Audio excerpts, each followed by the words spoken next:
Welcome to Our Girl Relationships. On this channel, we talk about problems people face in their day-to-day lives. Let's start with a video. I got married to the person I had dated for 2 years. My dad was his dad's partner. We interacted in my dad's office and sometimes in gatherings. It started with friendship and we soon developed a love for each other. As we were dating, we decided to move in together so we could know each other better. He was already on his own and I just had to move in with him. We were so excited to live together and I had planned so much together. It was so overwhelming as in those days, I was head over heels with this guy and could not spend a day without him. As we moved in together, he did his best to make me feel at home. His house was so warm and welcoming, and it felt like life was just going to be more beautiful from now on. I joined my dad's office after a while. We would leave for work together, come back and cook together, would have a movie together, or would just go out. I had shifted there for a week only when my sister-in-law visited. I made sure she felt welcomed and did my best to put an impression. To be honest, my sister-in-law looked more like an inspection team than a family member. She stayed for 2 days and I left. My husband told me that she had never visited him before and he could not understand why she was there. I told him that maybe she was here to see how I was doing and what sort of person I was. You know, sister duties. A year or so passed, and my husband proposed to me on my birthday. I was on top of the world and instantly said yes.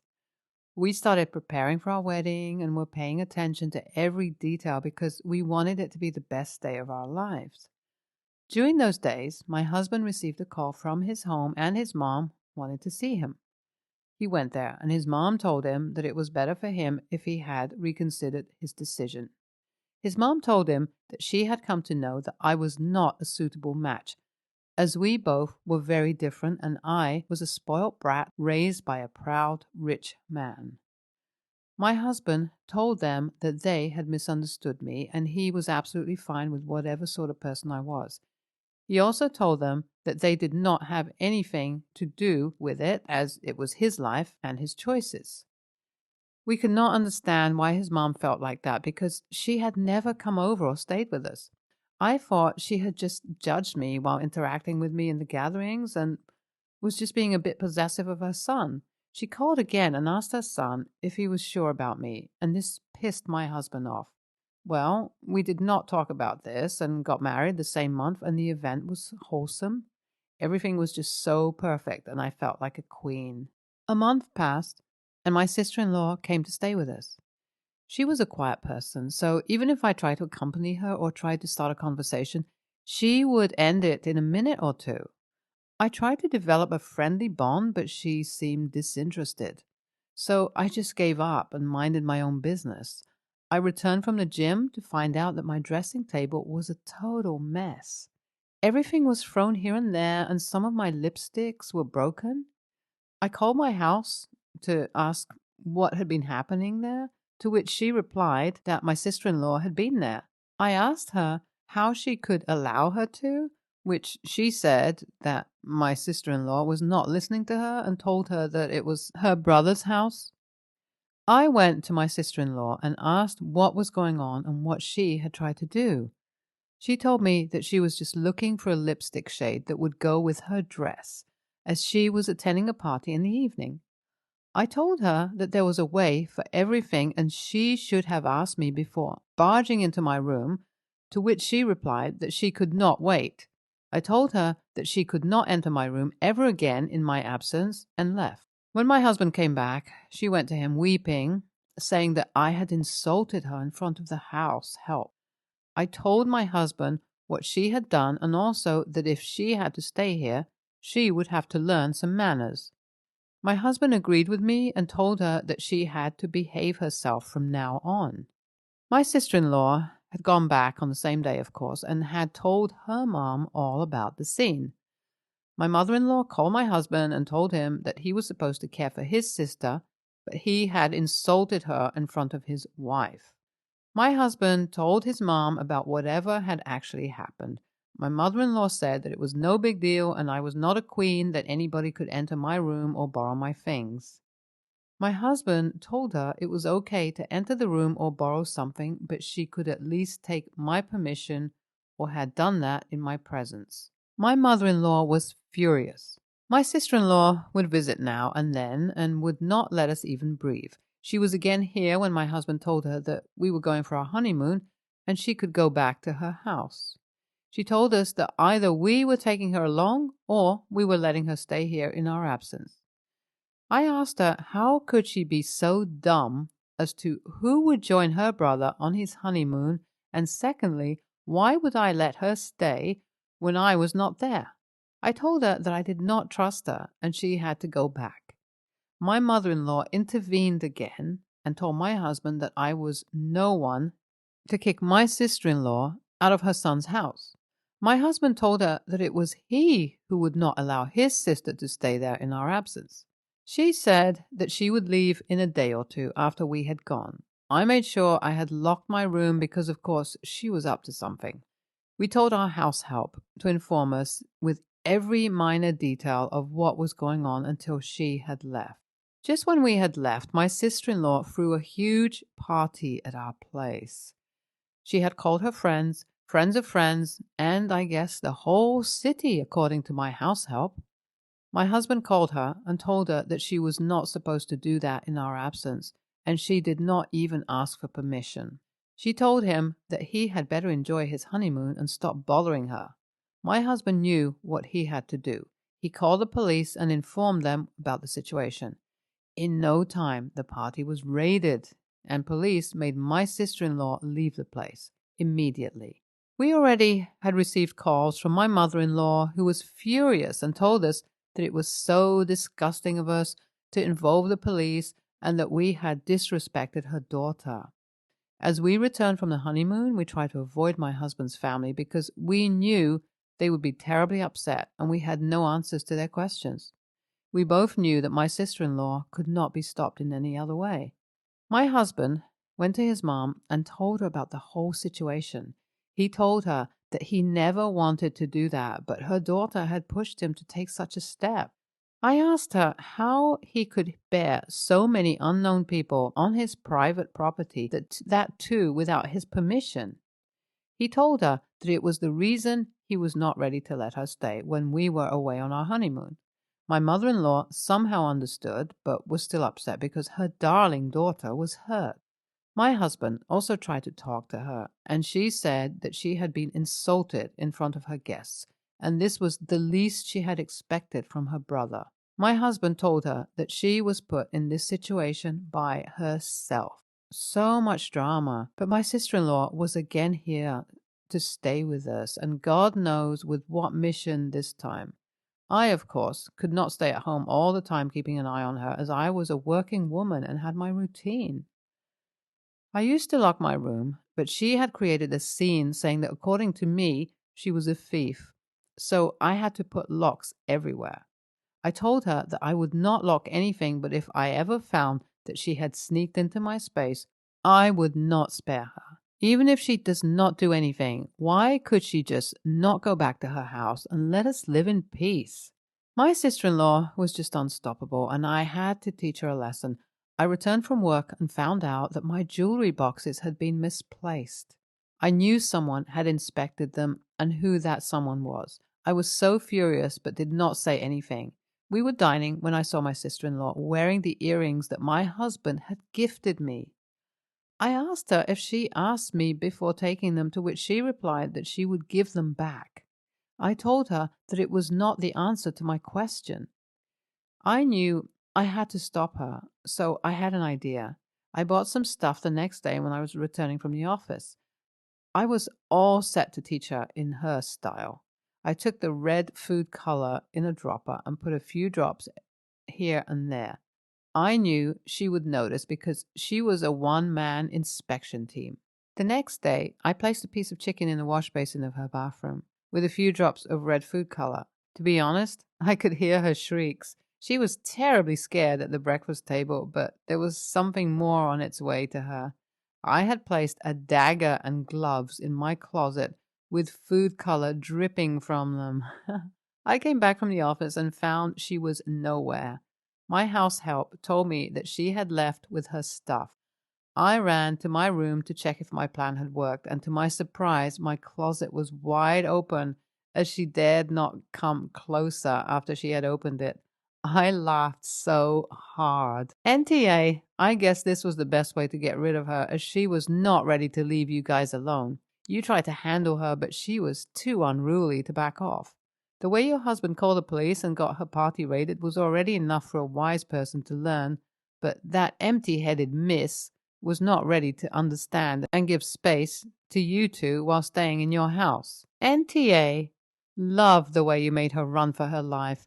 I bet she would not be back for a long time.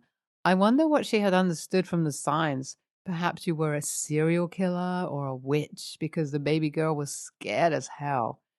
She was too unbearable, and that drama queen needed a thriller. How could someone stay at her brother's house knowing that he had a family now and needed space? Next story. I'll start by telling the background story of what happened to my wife and where this left us, so my post makes sense. Some years ago, my wife was injured at her job. My wife didn't cause the situation, but she was the one who was injured. She lost a limb as a result. Her company was investigated under OHSA, and there was also legal trouble for them because there were major safety violations that led to what happened to my wife. We took the money my wife received in the aftermath to purchase a home, and with the bit that was left over, we invested for our retirement, as my wife and I were in our 30s when it happened. We are comfortable having no mortgage, no debt, and our savings, but we aren't living like we have a bottomless pit. Our house isn't a mansion. Our vehicles are used. We don't have expensive clothing or unlimited vacations. Both of us still work part-time because we want to keep our resumes current.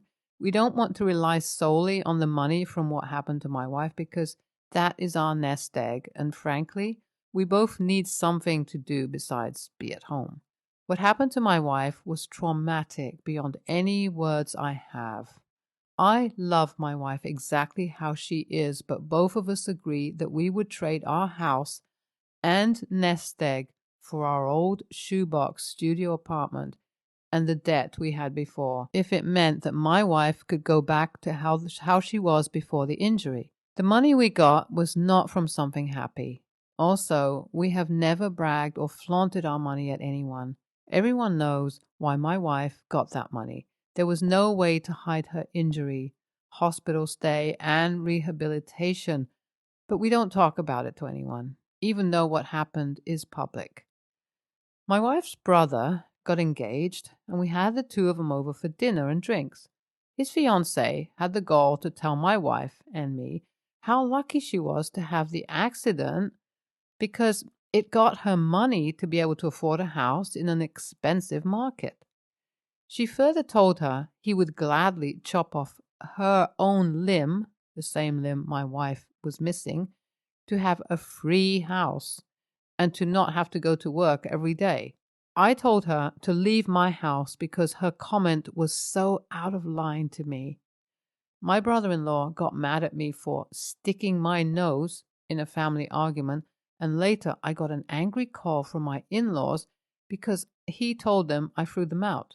He did not tell them why, but when I repeated his comment, they said the same thing my brother-in-law said, which is that she was probably just nervous and not thinking straight, and that since affording a house here was impossible, her envy is understandable.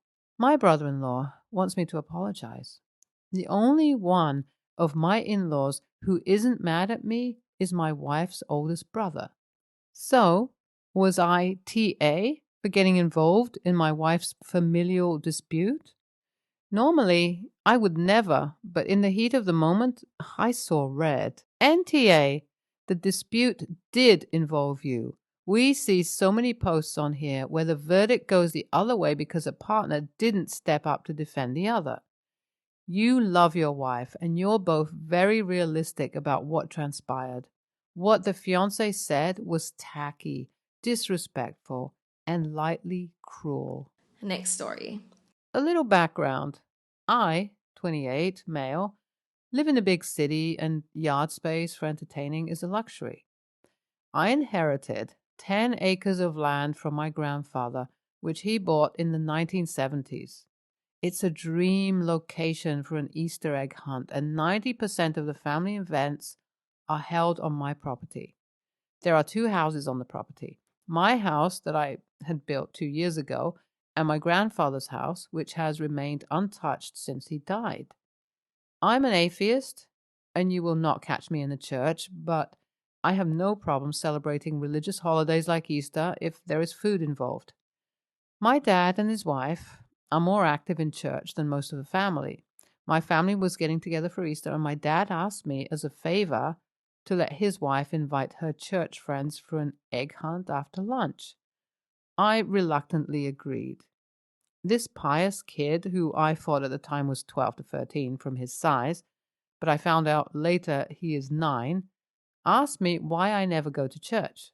Keep in mind, I have never met this kid in my life, so I can only assume he has heard something about me from my stepmom. All I said was church was not my thing. He asked why not. I said a different viewpoint, and he wanted to know what religion I was. I said I do not belong to any religion, and I consider myself an atheist. He asked what that is, and I said I do not believe in a higher power. From that conversation, he told me I was a devil worshipper. I was like, what the I told him I sure was, and in the house he would see my animal sacrifices mounted on the wall. I told him everyone thinks I got those deer from hunting, but they really are sacrifices. This kid lost his shit. He ran screaming to his mom. I was a devil worshipper and sacrificed animals. He was crying with snot running down his face. At first, my dad and stepmom did not get what the kid was saying because I don't hunt. The deer mounted on the walls belonged to my grandfather. My dad asked why this kid thinks you are a devil worshipper who killed deer. I told him the kid was nosy and made assumptions that I agreed with. I got yelled at by this kid's parents. They are yelling at me red-faced, and I cannot stop laughing, telling me about my prosperity and that I'm evil. I told them to go take their superstitious BS off my property. I am catching so much hell. Drama Llama, stepmom, is saying I have humiliated her in front of the entire church, and she will never forgive me. I told her I don't care. I reminded her I only tolerate her. My dad wrote a public apology on his Facebook on my behalf. There was some backlash from the family, and he deleted it. I feel a family meeting coming on, which I won't subject myself to. AITA for agreeing with this little brat about his assumptions? I really think they overreacted. I might have taken it too far with the deer sacrifice. NTA, and ignore every single AH on here saying that you are. The kid should have been taught better. Not your problem. You have more patience than I do. There is not a snowball's chance in hell I would have agreed to allow a bunch of religious people onto my property, and the moment any of them attempted to spout their religious nonsense off, they would have been escorted off my property. Teach your children that they do not get to ask inappropriate questions to others, and anything religious is inappropriate.